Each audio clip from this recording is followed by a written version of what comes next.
One episode left. Just one more. Sonically Ever After is the name this time, and I'm not sure what to think. The title is just a pun about being the last episode, right? Let's get into it. The episode begins with an audio glitch. In a city park, an old lady named Miss Saccharin, though she never introduces herself in the episode, and you have to remember from over 30 episodes earlier for her name, is reading stories to some children while Sonic and Tails run to the park, leading Robotnik and company here. The disguises go, and you know how this goes by now. The villains flee, while the best character, Robotnik, is crushed by Sonic's misdeeds. They run, but Tails messes up and sprains his tail. Miss Saccharin tries to read Tails a story before Sonic grabs him, and then Robotnik grabs Sonic. Scratch and Grinder have a gun aimed at Sonic, and it actually hits.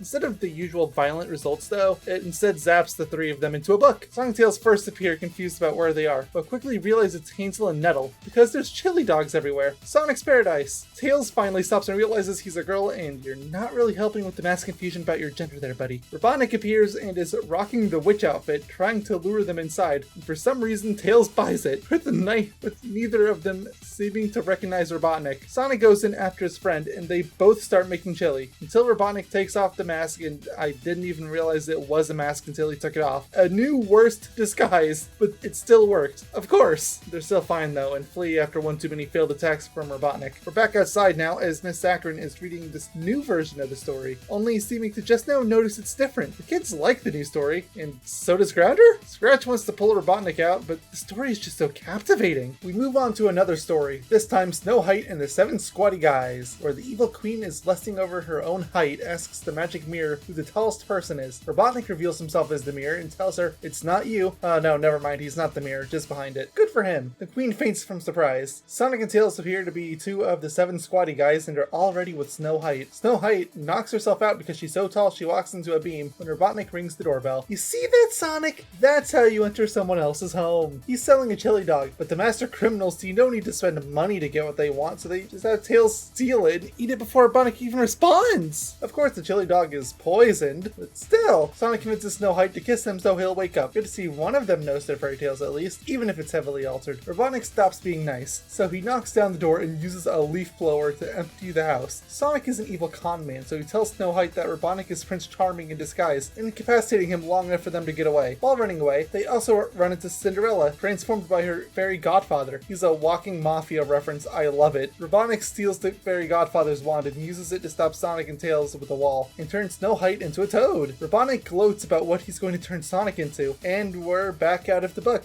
Miss Saccharin is as confused as before. Scratch and Grinder fire their weapons at the book, causing it to open a rift, just before Robotnik was going to finally turn them into a toad and a fly. The rift spit Sonic and Tails out of the book. It also spits out Cinderella, the fairy godfather, the toad, just about everyone, including Robotnik, who comes out with a dragon. Neato! Sonic and the gang run away in fear, as they should. Robotnik chastises Scratch and Grinder, merging them into one machine. Cinderella walks off and falls asleep, thinking she is Sleeping Beauty. The rest of the group whine and moan as Sonic comes up with a plan to stop Robotnik. Speaking of, Robotnik is now driving through the city, turning the city into a bunch of Robotnik statues. This is the best timeline. He is stopped by Sonic in disguise, and you know how it ends.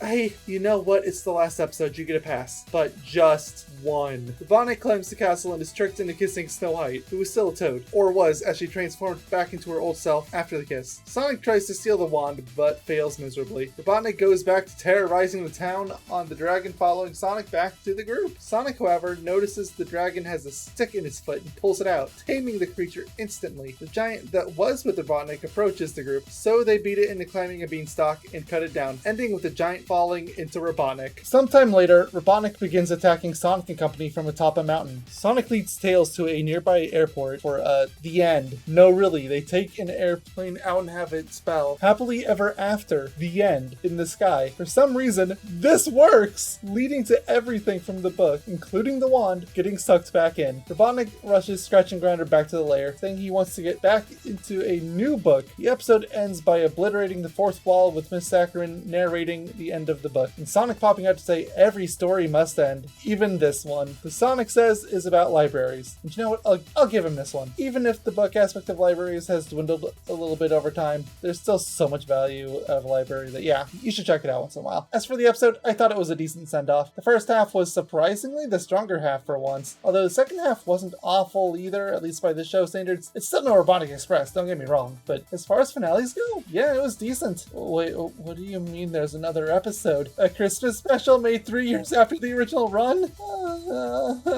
No. See you all next time. Take care, stay safe, have a good one. Bye-bye.